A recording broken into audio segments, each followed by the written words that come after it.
London குளிரில் பல வருடங்கள் வாழ்ந்த அர்ஜுன், சணல் கண்ணாடியை உருட்டியபடி, தமிழ்நாட்டின் கிராமத்து மண்ணை ஆவலுடன் பார்த்தான்.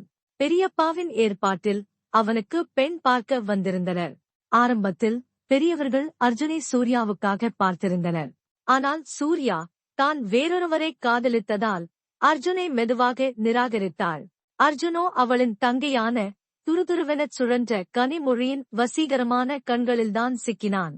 அவளின் சுறுசுறுப்பும் கூர்மையான புத்தியும் அர்ஜுனை கவர்ந்தன. பெரியவர்களிடம் தன் விருப்பத்தைச் சொல்ல கனிமொழியுடன் திருமணம் நிச்சயமானது. சூர்யா அர்ஜுனை நிராகரித்தது கனிமொழிக்கு சற்றும் தெரியாது. அர்ஜுன் தன் அக்காவை மறுத்து தன்னை மணக்க முடிவெடுத்ததாகவே கனிமொழி எண்ணினாள். இது அவளுக்குள் அர்ஜுன் மீது ஆழ்ந்த கோபத்தையும் அவமானத்தையும் விதைத்தது. திருமணம் இனிதே நடந்தேறியது. ஆனால் அர்ஜுனின் முதல் இரவு அவளுக்குள் கனன்று கொண்டிருந்த கோபத்தால் குளிர்ந்தது. அறைக்குள் அவன் பேச முயல, அவள் பேசாமல் வெறுமனே படுத்துக்கொண்டு தூங்குவது போல் பாசாங்கு செய்தாள். அவனுக்கு சூழ்நிலை புரியவில்லை.